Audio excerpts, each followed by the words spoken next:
Welcome to மது சமையல். நம்ம வெண்டைக்காய் சாதம் எப்படி பண்ணலான்னு பார்ப்போம். இது ஒரு நல்ல lunch box recipe.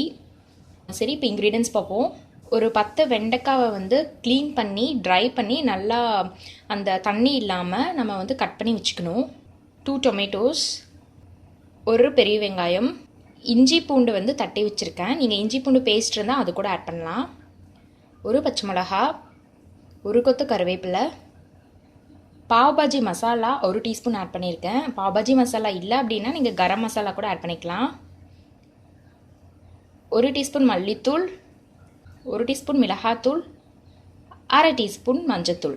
Basmati rice உதிரி உதிரியாக நான் குக் பண்ணி எடுத்து வச்சுருக்கேன். குக்கர்லேருந்து எடுத்தோடனே நல்லா ஒரு பெரிய பிளேட்டில் ஸ்ப்ரெட் பண்ணி லைட்டாக ஆயில் ஊற்றி நல்லா ஆற விட்டு வச்சுருக்கேன். அப்போ தான் நமக்கு உதிரி உதிரியாக கிடைக்கும்.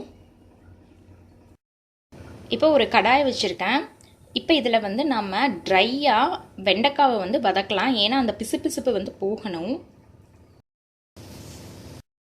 பாருங்கள், நல்லா அந்த பிசுபிசுப்பெல்லாம் இப்போ நான் ட்ரையாக ரோஸ்ட் பண்ணுறதுனால நல்லா போயிடுச்சு. அதுக்கப்புறம் 1 டீஸ்பூன் ஆயில் ஆட் பண்ணி இதை நம்ம ஃப்ரை பண்ணலாம்.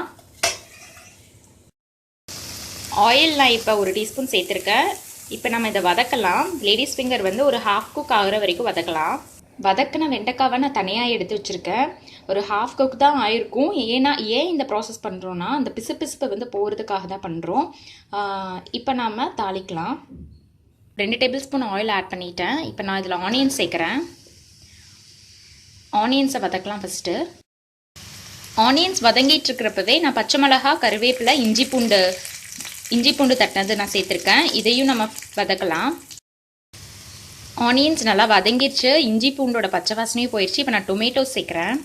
இப்போ நான் டொமேட்டோஸும் மஞ்சத்தூளை ஆட் பண்ணியிருக்கேன். இது டொமேட்டோஸ் நல்லா மேஷ் ஆகிற வரைக்கும் வதக்கலாம். தக்காளி நல்லா வதங்கிடுச்சு. மிளகாத்தூள், மல்லித்தூள், பாவ்பாஜி மசாலா இந்த 3ஐயுமே நம்ம சேர்த்துடலாம். சேர்த்து நல்லா வதக்கலாம். உங்களுக்கு பாவ்பாஜி மசாலா இல்லை அப்படின்னா ஒன்றும் பிரச்சனை இல்லை, கரம் மசாலா ஆட் பண்ணிக்கலாம். பாவ்பாஜி மசாலாலாம் இப்போ எல்லா சூப்பர் மார்க்கெட்லேயும் கிடைக்குது. சரி, இப்போ நம்ம இது வதக்கலாம். பாருங்கள், எண்ணெய்லாம் பிரிஞ்சு வருது. பவுடர்ஸோட பச்சை வாசனைலாம் போயிடுச்சு. இப்போ நான் வெண்டைக்காய் ஆட் பண்ணுறேன். தேவையான அளவு சால்ட் போட்டுட்டு நல்லா வதக்கிட்டேன்.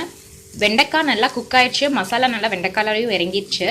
இப்போ நான் ரைஸ் ஆட் பண்ணுறேன். பாருங்கள், ரைஸ் சேர்த்துட்டேன். இப்போ நான் வதக்க போகிறேன். ரொம்ப போட்டு ப்ரெஸ் பண்ணாதீங்க, ரைஸ் எல்லாம் உடையாமல் பார்த்துக்கோங்க. ரைஸ் போட்டு நல்லா வதக்கிட்டேன். வெண்டைக்காய் சாதம் ரெடி ஆயிடுச்சு. இந்த டிஷ்ஷை ட்ரை பண்ணி பார்த்துட்டு எப்படி இருக்குன்னு சொல்லுங்கள். சேனலை சப்ஸ்கிரைப் பண்ணுங்கள். தேங்க்யூ.